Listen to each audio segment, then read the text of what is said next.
అందరికీ నమస్కారం అండి. మనం మీరు చూశారు, పోయిన నెల తెల్లవారితే 3:30 ప్రాంతంలో జగన్మోహన్ రెడ్డి కక్ష సాధింపు చర్య చూసాం. మనం చీకటి ఉంటుండగానే కరెంట్ ఆఫ్ చేసి మా ఇంటి ప్రహారీ కూడా ఏ విధంగా కొట్టారో మీరు చూశారు. చాలా దౌర్జన్యంగా కొట్టారు. అయినప్పటికీ కూడా నేను ఊర్లో లేకపోయినా ఈ జిల్లాలో ఉన్నటువంటి నాయకులు కానీ ఇతర ప్రాంతాల నాయకులు కానీ మా నర్సీపట్నం నాయకులు కార్యకర్తలు అందరూ కలిసి ఇంటికి వచ్చి నాకు మా కుటుంబానికి మీరు చూపిన అండదండలో నేను ఎప్పుడు మర్చిపోలేను. మనం ఎప్పుడు తప్పు చేయం, ఎవరికి భయపడవలసిన అవసరం కూడా లేదు. ఈవేళ A1గా ఉన్నటువంటి ముఖ్యమంత్రి తప్పుడు నిర్ణయాలు తీసుకొని రాష్ట్రానికి అన్యాయం జరుగుతున్నప్పుడు ఈ రాష్ట్రంలో ఉన్న పౌరుడిగా మాట్లాడే హక్కు నాకు ఉంది. తప్పు జరుగుతున్నప్పుడు తప్పు అని చెప్పే బాధ్యత మా అందరికీ ఉంది, ప్రజలందరికీ ఉంది. అది రాజ్యాంగం ఇచ్చిన హక్కు మాకు. ఏ తప్పులు చేసినా మేము మాట్లాడకూడదు, మాట్లాడితే ఇల్లు పడగొడేస్తాం, గోడలు పడగొడేస్తాం, జైల్లో పెడేస్తాం, కొడేస్తాం, చంపేస్తామంటే అది రాజ్యాంగానికి విరుద్ధం, ప్రజాస్వామ్యానికి పద్ధతి కాదు. మేము మాట్లాడుతూనే ఉంటాం. నువ్వు సరి చేసుకో. ఈ 3 సంవత్సరాలు చేసిన తప్పులు ఇన్ని కాదు. ఎంతమందిని చంపించావు, ఎంతమంది మీద దౌర్జన్యాలు చేసావు, ఎంతమంది ఆస్తులు పడగొట్టావు, ఎన్ని ప్రభుత్వ స్థలాలు ఆక్రమించుకున్నావు, ఇవన్నీ నీకు తెలిసినాయి కదా.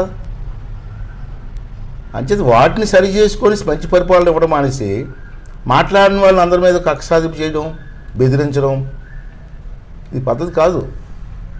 సరే, అది పక్కన ఉంచండి. అధికారులు, IAS అధికారులు, IPS అధికారులు, తహసీల్దారులు, RDOలు మీరు బాగా చదువుకున్న వ్యక్తులు. ఈ చదువుకి మీరు చేస్తున్న కార్యక్రమాలకు సంబంధం ఏముందండి?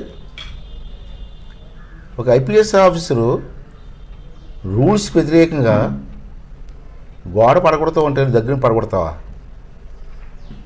అనకాపల్లి జిల్లా కలెక్టరు ఎలాగ ఆర్డర్ ఇస్తావు నువ్వు? సుప్రీంకోర్టు జడ్జిమెంట్ ఉంది. అర్ధరాత్రి అప్పుడు ఇంటికి వెళ్ళడం కానీ గోడలు పడగొట్టడం కానీ చేయకూడదని జడ్జిమెంట్ ఉంది కదా. మరి జడ్జిమెంట్ ఉంటుండగా RDO, తహసీల్దారులు, ASP గారి దగ్గర ఉండి పడగొట్టడం అంటే చట్టాన్ని వ్యతిరేకించడమే కదా. సరే, రాజకీయ నాయకులు వెళ్తే అదో తప్పుడు పనులు చేస్తుంటారు, అది వేరు. వాళ్ళకి రూల్స్ తెలియవు, రాజ్యాంగం తెలియదు. మరి చదువుకున్నారు కదా, IASలు, IPSలు చిన్న చదువు కాదు కదా. మరి మీకు రూల్స్ తెలియవా? ఇటువంటి కార్యక్రమాలు ఎవరో ఏటు ఒక పనికిమాలోడు ఎవడో పడగొడిస్తారా? చెప్పాలి కదా మీరు. ఇది పద్ధతి కాదండి, సుప్రీంకోర్టు ఆర్డర్ ఉందండి పడగొట్టకూడదని చెప్పాలి కదా. ఒక నోటీస్ ఇవ్వకుండా ఏంటండి అన్యాయం? ఇలా మీరు రెచ్చగొట్టిన రోజు జనం రెచ్చిపోతారు తప్పించి మీకు కంట్రోల్ చేస్తారనుకోవడం పొరపాటు. అంటే ఇప్పటికైనా మారండి, మారి మంచి పరిపాలన అందించారు కాదంటలేదు. మీరు అందరూ సహకరిస్తాం, అంతేకాని మీరు దౌర్జన్యం చేస్తే ఏది బెదిరిపోయి పారిపోతాం అనుకోవడం చాలా తప్పు. ఇప్పుడుగా చాలా పొరపాట్లు చేస్తే 3 సంవత్సరాల్లో దాన్ని సరిదిద్దుకోవడం మంచి అవకాశం ఉంది, సరిదిద్దుకో. రెండవది ఏంటంటే, ఆ రోజు ఎన్నికల్లో ఇచ్చిన వాగ్దానాలు ఒకటైనా సరిగ్గా చేసావయ్యా నువ్వు జగన్ రెడ్డి గారు? మళ్ళీ మొన్న RTC ఛార్జీలు ఏంటి? ఇది అప్పుడు ఆల్రెడీ అధికారంలోకి వచ్చిన తర్వాత ఇది రెండోసారి ఛార్జీలు పెంచడం. నువ్వు పెంచిన ఛార్జీల వల్ల సుమారు 2,170 కోట్ల రూపాయలు ప్రజల మీద భారం పడింది. ఇప్పటికే ప్రజలు చాలా ఇబ్బంది పడుతున్నారు. కరెంట్ ఛార్జీలు పెంచావు, డీజిల్ రేట్లు పెంచావు, పెట్రోల్ రేట్లు పెంచావు, నిత్యావసర రేట్లు పెరిగాయి, ఇసుక రేటు పెరిగింది, అన్ని రేట్లు పెరిగి ప్రజలు బతకడానికే కష్టపడుతున్న ఈ సమయంలో మళ్ళీ ఆర్టీసీ రేట్లు పెంచవలసిన అవసరం ఏమొచ్చిందిగా? అంటే నువ్వు ఏ నిర్ణయం తీసుకున్నా ప్రజలు మాట్లాడకూడదు, ఉద్యమాలు చేయకూడదు, నీరసం తెలియకూడదు. ప్రజాస్వామ్యంలో పద్ధతి కాదు కదా. ఈవేళ 2170 కోట్ల వరకు పెంచితే ప్రజలు ఏమైపోతారండి ఈ సమయంలో? ఆర్టీసీ నిర్వీర్యం చేస్తే కదా. ఆర్టీసీ అంటే ఒక పెద్ద సంస్థ, సామాన్య ప్రజలకి ట్రాన్స్పోర్ట్. అది పెద్ద పెద్ద వాళ్ళంతా కారుల్లో తిరిగి మోటార్ సైకిల్ తిరుగుతూ ఉంటారు. సామాన్య ప్రజలకు సంబంధించినటువంటి ఆర్టీసీ ఈవేళ మనకున్నటువంటి 26 జిల్లాల్లో సుమారు 111,763 బస్సులు నడుస్తున్నాయి. ఇన్ని బస్సులు నడుస్తూ ఉంటే రేట్లు పెంచితే సామాన్య ప్రజలు ఎలా భరిస్తారనుకున్నారండి? కనీసం ఆలోచన శక్తి ఉండాలి కదా, ఇంగిత జ్ఞానం ఉండాలి కదా. వరుస పెట్టి అన్నీ పెంచుకుంటూ పోతూ ఉంటే రాష్ట్రంలో సామాన్య ప్రజలు ఎలా బతుకుతారని ఎప్పుడైనా ఆలోచన ఉందా నీకు? రోజుకి 65 లక్షల మంది ప్రయాణికులు ప్రయాణం చేస్తారు ప్రతిరోజు బస్సుల్లో. ఈ 65 లక్షల మంది మీద ఎంత భారం పడుతుందండి? ఎప్పుడైనా ఆలోచించావా? ఎప్పుడైనా మీ ఆఫీసులతో రివ్యూ చేసావా? రాత్రి కళ్ళకు వస్తే ఉదయం పెంచేస్తావా? అంటే నీ డబ్బు కోసం, నీ ఆదాయం కోసం విచ్చలవిడిగా ఖర్చు పెట్టడం, అప్పులు చేసేయడం, ఆదాయం లేకపోతే మళ్ళీ ఆదాయం కోసం ప్రజల మీద పనులు వేయడం, ఇది పద్ధతి కాదు కదా. ఒకసారి మనం కూడా ఆలోచించుకోవాల్సిన అవసరం ఉంది. మరి ఇవన్నీ కూడా మేము మాట్లాడుతూ ఉంటే మా మీద కేసులు పెడతావు. ఎంతమంది మీద కేసులు పెడతావు? ఎంతమందిని వరికట్టగలవు? అన్ని వర్గాల్లో కూడా వ్యతిరేకం వస్తుంది కదా నీకు, నీ కళ్ళారు చూస్తున్నావు కదా.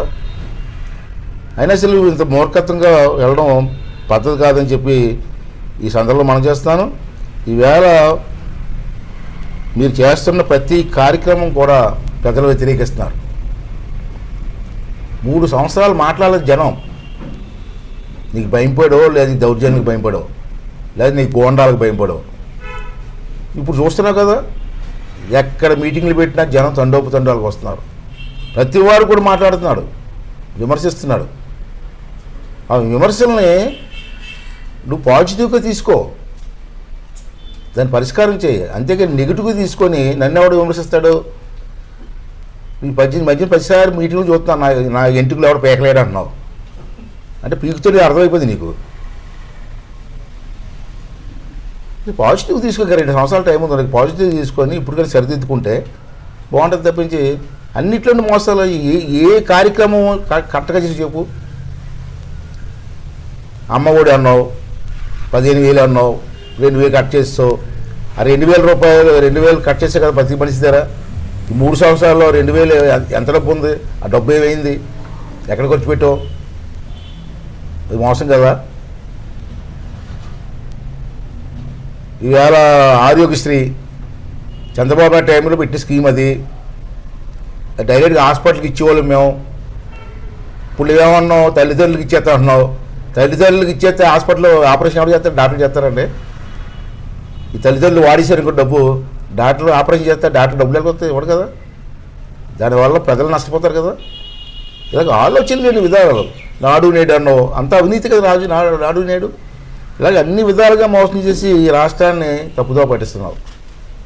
అల్లూరు సీతారామరాజు గారి 125వ జయంతి సందర్భంగా నేను అతను సమాధి చేసినటువంటి ప్లేస్కి వెళ్ళాం. కేంద్ర ప్రభుత్వం ఏం చెప్పారండి? వారం రోజులు ఏమో ఉత్సవాలు చేయమన్నారు. ఎక్కడ చేశారండి? ఇక్కడ అతను దహనపరిచిన ఏరియాలోనే ఉత్సవాలు చేయకపోతే రాష్ట్రాలతో ఎక్కడ చేసావు? మరి దేనికని ప్రకటించడం ఉత్సవాలని? ఇవన్నీ కూడా జగన్ రెడ్డి గారు ఒకసారి ఆలోచించుకోవాల్సిన అవసరం ఉందని చెప్పి నేను మనం చేస్తున్నాను. ఆర్టీసీ వ్యవస్థను సర్వనాశనం చేస్తాం. ఆ రోజు ఎలక్షన్లో ఓట్ల కోసం చెప్పి ఆర్టీసీని ప్రభుత్వం కలిపేస్తున్నాను అన్నావు. పాప అమాయకులు వర్కర్స్ అందరూ హాస్పిటల్ నీకు మొత్తం ఓట్లు వేశారు. ఇప్పుడు ఏం చేసావు? వర్కర్స్నేమో ప్రభుత్వంలో కలిపో, బస్సులు మాత్రం కలపలేదు. ఇది ఎలాగే అడ్మినిస్ట్రేషన్ ఎలా జరుగుతుంది? ఇవాళ అంత గగ్గోలు పెడతారు. ఇవాళ వాళ్ళు మాకు సార్ రావాల్సిన డబ్బులు రావట్లేదండి, మాకు ఇబ్బంది పడిపోతామని చెప్పి ఆర్టీసీ వాళ్ళు అందరూ కూడా వాళ్ళని వ్యతిరేకంగా మాట్లాడే పరిస్థితికి వచ్చారు. వాళ్ళ దగ్గర ఏమో ట్రీట్మెంట్ కోసం వచ్చి డబ్బులు వసూలు చేస్తున్నారు. ఇవాళ చిన్న ఉద్యోగి దగ్గర ఏమో నెలకి 275 రూపాయలు వసూలు చేస్తున్నారు, సూపర్వైజర్ దగ్గర 300 రూపాయలు వసూలు చేస్తున్నారు, అధికారుల దగ్గర 400 రూపాయలు వసూలు చేస్తున్నారు. ఎందుకు? ప్రతి నెల వాళ్ళకి ఎవరికైనా ఆరోగ్యం బాగోపోతే ఆ డబ్బుతో ట్రీట్మెంట్ చేయాలి, దానికోసం కదా వసూలు చేస్తున్నారు ఈ డబ్బులు. మరి 3 సంవత్సరాలు బట్టి ఎవరికి ట్రీట్మెంట్ కూడా పైసా ఇవ్వట్లేదు, మరి వసూలు చేసిన డబ్బు అంతా ఏమైపోతుంది? అంతా అవినీతి కదా. ఉద్యోగస్తులకి మన ఫండ్ వాళ్ళకి తెలియకుండా మార్చేస్తావు, పంచాయతీ ప్రెసిడెంట్ ఖాతాలో డబ్బులు మార్చేస్తావు. ఏంటంటే పరిపాలన నాకు అర్థం కాదు. ఇప్పటికైనా మీరు ఆలోచన చేసి ఈ ఆర్టీసీల మీద పెంచినటువంటి ఏ భారం వేశారో దాన్ని తగ్గించి పేదవాళ్ళకి ఊరట కలిగించడం కోసం ప్రయత్నం చేయండి. లేదు నా ఇష్టం చేసుకుంటాను, ప్రభుత్వం నాది అని అనుకుంటే అది మీ కర్మ. పోయే కాలం వచ్చినప్పుడు ఎవరి మాట వినరు. పూర్వం సామెత ఉంది, పోయే కాలం వచ్చినప్పుడు ఎవరు చెప్పిన వినరు. అలాగే నా ఇష్టం అనుకుంటే నీ ఇష్టం. రఘురామరాజు గారి విషయం, ప్రధానమంత్రి గారు భీమవరం వస్తూ ఉంటే లోకల్ ఎంపీ రాకూడదా? ఎందుకు రాకూడదండి? ప్రజాస్వామ్యంలో గెలిచిన వ్యక్తి అతను, ఎందుకు రాకూడదండి? నీకు ఇష్టం లేకపోతే రాకూడదా మీటింగ్కి? అతను ఎంపీ గారు రావడానికి వీలు లేదు అని నిర్ణయం తీసుకోవడం ఏంటండి? అతనికి విఐపి పాస్ కూడా ఇవ్వకుండా చేశారంటే ఎంత దౌర్జన్యమైన పరిపాలన రాష్ట్రంలో జరుగుతుందండి. ప్రధానమంత్రి గారు కూడా ఆలోచించాలి. ఇంత విచ్చలవిడి దోపిడీ రాష్ట్రంలో జరుగుతూ ఉంటే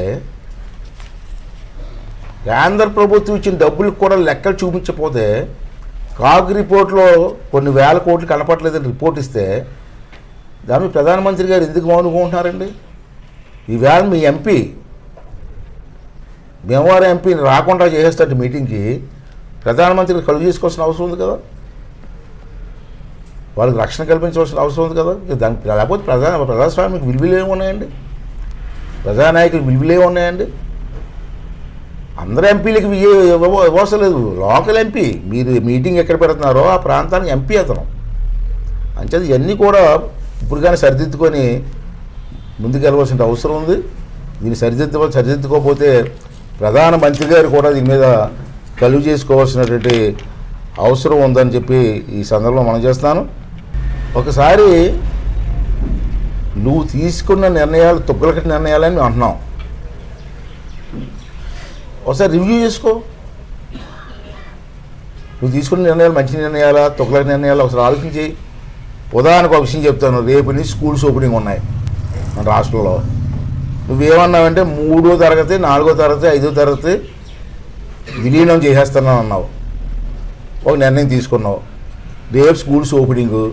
ఈ 3వ తరగతి 4వ తరగతి 5వ తరగతి ఏ స్కూల్కి వెళ్ళాలో ఇప్పుడు వచ్చే క్లారిటీ లేదు. పిల్లలు ఏ స్కూల్కి వెళ్ళాలా? మరి తొక్కల నిర్ణయం కదా.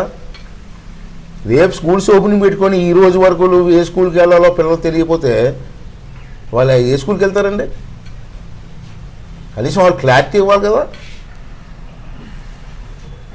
మీ డిఈఓలు ఉంటారు కదా, ఇక్కడ ఉన్న ఎడ్యుకేషన్ ఆఫీసర్ ఉన్నారు, ఎడ్యుకేషన్ ఆఫీసర్ ఉన్నారు, వాళ్ళు క్లారిటీ ఇవ్వలేకపోతున్నారు. గవర్నమెంట్ క్లారిటీ ఇవ్వకపోతే పిల్లల భవిష్యత్తు ఏమవుతుందండి? బ్రహ్మాండంగా నడుస్తున్న ఎడ్యుకేషన్ సిస్టమ్ని కొలాప్స్ చేస్తావు ఎలా? ఉన్న సిస్టమ్ని ఇంప్రూవ్ చేస్తాడు ఎవడన్నా? బ్రహ్మాండంగా నడుస్తున్న సిస్టమ్ని కొలాప్స్ చేస్తాడండి ఎవడన్నా? ఇది తప్పు నిర్ణయాలు కాదండి. ఇవన్నీ మాట్లాడితే మామూలు కేసులు పెడతావు, ఇంకో కోపం వస్తే ఇల్లు పడగొడేస్తావు, గోళ్ళ పడగొడేస్తావు. ఇది పద్ధతి కాదు. ఒకసారి మార్చుకోవాల్సిన అవసరం ఉంది. మరి గవర్నర్ గారు ఉన్నారు, ప్రధానమంత్రి గారు ఉన్నారు, వీళ్ళందరూ ఉండి ఇక్కడ ఏం జరుగుతుంది? ఆంధ్ర రాష్ట్రంలో ఏం జరుగుతుంది? తెలంగాణలో ఏమో దాచేసుకుంటున్నారు అని చెప్పి నేను ప్రధానమంత్రికి పెద్ద స్పీచ్ ఇచ్చారు అక్కడ హైదరాబాద్లో. మరి మన ఆంధ్ర రాష్ట్రంలో ఏం జరుగుతుందో చూస్తారా మీరు ఏమన్నా? మరి ప్రధానమంత్రి గారు చేసుకోకపోతే మీ ఆంధ్ర రాష్ట్రం కూడా మీ ఇండియాలో ఒక భాగం, భారతదేశంలో ఒక భాగం కదండి. ప్రధానమంత్రి గారు మీరు పరిపాలించే ఏరియాలో ఆంధ్ర రాష్ట్రం కూడా ఉంది. మరి ఆంధ్ర రాష్ట్రంలో ఇంత దోపిడీ జరుగుతూ ఉంటే, ప్రజలు ఇబ్బంది పడుతూ ఉంటే, మరి మీరు కూడా ఒక దృష్టి పెట్టి ఎందుకు జరుగుతుంది ఇలాగా అని ఆలోచించవలసిన బాధ్యత ప్రధానమంత్రి గారికి ఉందా లేదా ఒకసారి ఆలోచించేమని మనం చేస్తాను. అలాగే ఆంధ్ర రాష్ట్రంలో బీజేపీ నాయకులు పెద్ద పెద్ద నాయకులు ఉన్నారు. మీ అందరికీ తెలిసి ఇక్కడ దోపిడీ జరుగుతుందని. మీ పార్టీ అధ్యక్షులు చాలాసార్లు మాట్లాడతారు, జగన్ రెడ్డి దోపిడీ చేస్తాడని. మరి ప్రధానమంత్రి గారి దృష్టిలో ఎందుకు పెట్టలేకపోతున్నారండి మీరు? ఎందుకు ఈ రాష్ట్రాన్ని బాగు చేయడంగా ప్రయత్నం చేయట్లేదు? ఒకసారి అందరూ కూడా ఆలోచన చేయవలసిన అవసరం ఉందని చెప్పి మనం చేస్తాను. ఎందుకంటే ఈరోజు మాట్లాడుతున్నాను నేను, అల్లూరి సీతారామరాజు గారి 125వ జయంతి. అది అల్లూరి సీతారామరాజు గారు పోరాటం తెలిపి చేశారండి. బ్రిటిష్ వాళ్ళు మన రాష్ట్రాన్ని దూషించుకుంటున్నారు, మన సంపద అంతా పట్టుకుపోతున్నారని కదా బ్రిటిష్ వాళ్ళని తరిమి కొట్టండి చెప్పి ఉద్యమం చేశాడు మహానుభావుడు, ప్రాణాలు కూడా అర్పించాడు. మరి ఆ రోజు బ్రిటిష్ వాళ్ళు దోచుకుంటూ ఉంటే మనం తిరగబడ్డాం కదా. ఈవేళ మన వాళ్ళే దోషించుకుంటే ఎందుకు మాట్లాడలేకపోతున్నామండి? మన కళ్ళ ముందు ఇంత దోపిడీ జరుగుతూ ఉంటే ఎందుకు మాట్లాడలేకపోతున్నామండి? మరి అదే స్లోగన్ ఈవేళ ఎందుకు మాట్లాడుకోండి మనం? ఈ రాష్ట్రాన్ని ఇంత దోచుకుంటున్నటువంటి దొంగలను తరిమి కొట్టాలి అల్లూరి సీతారామ స్ఫూర్తిగా అని చెప్పి ఎందుకు మాట్లాడకూడదు మనం? అసలు ఆలోచించేయండి. బీజేపీ నాయకులు కూడా ప్రధానమంత్రి దృష్టి తీసుకెళ్ళి ఈ రాష్ట్రాన్ని కాపాడాల్సిన బాధ్యత మనకు లేదా? ఈ రాష్ట్రంలో ప్రతి పౌరుడికి లేదా? అంటే బీజేపీ నాయకులు కానీ ఇతర నాయకులు కానీ ప్రధానమంత్రి గారి దృష్టి తీసుకెళ్ళి ఈ రాష్ట్రాన్ని కాపాడి మన పిల్లల తాలూకు భవిష్యత్తు నిలబెట్టాలని చెప్పి ప్రతి ఒక్కరిని ఈ సందర్భంలో కోరుకున్నానండి. Thank you much.